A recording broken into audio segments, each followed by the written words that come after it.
বর্তমানে আমরা একটা জিনিস নোটিস করছি, সেটা হচ্ছে এই সংসদের মধ্যে একটা ট্রাস্টের ল্যাকিং চলে এসেছে।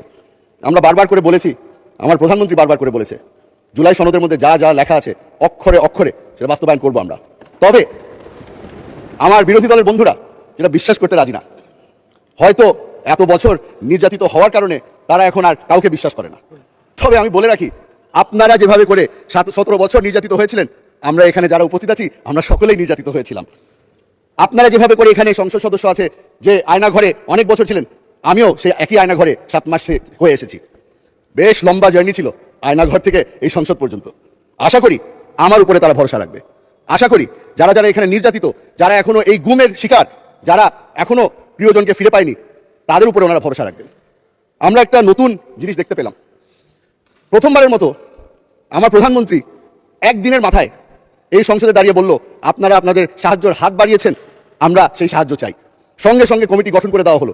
এই ন্যাশনাল এবং ইন্টারন্যাশনাল ক্রাইসিসের মধ্যে আমরা তাদের সাহায্য কামনা করি এবং যেহেতু তারা সাহায্য করতে চেয়েছে আমরা তাদেরকে ধন্যবাদ জানাই। মাননীয় স্পিকার, আজকে অবাক হলাম। আমি একটি প্রোগ্রামে গিয়েছিলাম যেখানে এই মানবাধিকার নিয়ে অনেকক্ষণ ধরে কথাবার্তা হচ্ছিল। সেখানে আমাকে বলা হলো যে এই মানবাধিকারের যেই অর্ডিন্যান্সটা ছিল সেটা ল্যাপস হয়ে গেছে, কেন হলো? সেখানে জবাব দিয়ে এসেছি যে মানবাধিকারের যে অর্ডিন্যান্স ল্যাপস হয়েছে সেটা একটা দুর্বল অর্ডিন্যান্স ছিল। শক্তিশালী বিল আকারে আমরা এখানে একটি নতুন বিল প্রস্তাব করব।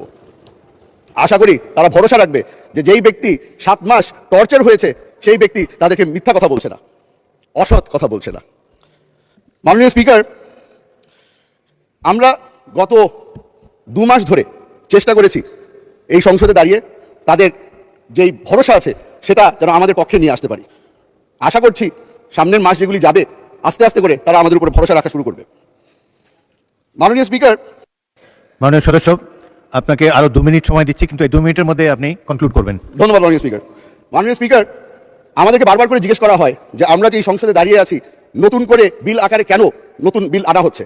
আমি তাদেরকে বলে দিতে চাই, আমার প্রধানমন্ত্রী আমাদের উপরে ভরসা রেখেছে এবং আমাদেরকে সুযোগ করে দিচ্ছে। উনিও জানতে চান আমার ওপিনিয়ন কি। এই জুলাই সনদ যখন সই করা হয়েছিল তখন আমরা রিপ্রেজেন্টেটিভ পাঠিয়েছিলাম, তবে আমি এখানে দাঁড়িয়েছি representing the people of Rangunia. ওই সনদ সই করার সময় আমাকে কোনো সময় কোনো প্রশ্ন করা হয়নি। আমার প্রধানমন্ত্রী জানতে চায় আমার ওপিনিয়ন কি। এখানে আমরা যেই ধরনেরই আইন পাশ করি না কেন, উনি চাচ্ছেন যে আমরা যেন সব ধরনের আলাপ আলোচনার মাধ্যমে একটা কনসেনসাসে আসি এবং আইন পাশ করি।